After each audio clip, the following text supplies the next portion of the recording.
ભાઈ સાહેબ જે હાલત થઈ છે આજે મારી. ટાઇકોન્ડોના ક્લાસીસમાં ગઈ હતી ઘણા દિવસે. મને આમ થાક નથી લાગ્યો કે ભાઈ શરીર દુખતું હોય કે પગ દુખી કે એવું નહીં, પણ મને એટલું બધું આમ ચક્કર જેવું આવે ને વચ્ચે 2-3 વાર તો બેસી ગઈ. અને છેલ્લે મારું બધું પતે ને એટલે આમ બધા લાઈન સર ઊભા રહે ને સરને ગ્રીટ કરે.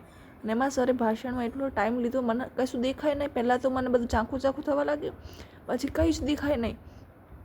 મેં કીધું હવે હું શું કરું એમ.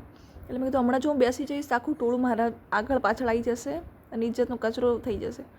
એટલે મેં એટલું કંટ્રોલ કર્યું, આમ દાંત દબાયા અને હાથ ખેંચ્યા અને એમ ગમે તેમ કરીને મેં કીધું જાગતું એમ.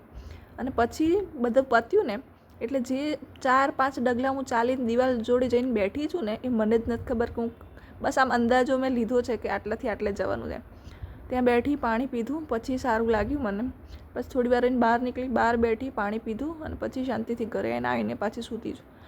કશું ખાવાનું કે નાહવાનું કંઈ મન નથી. થોડી વાર રેસ્ટ કરીને પછી બધું કરીશ, બરાબર. એટલે હું બહુ મહેનત કરું છું ઇન્ડિયા માટે. આપણે મેડલ તો લાવવાનો જ છે. તો સબસ્ક્રાઈબ કરો, મને મોટિવેટ કરો, સપોર્ટ કરો, લાઈક કરો મારા વિડીયોને.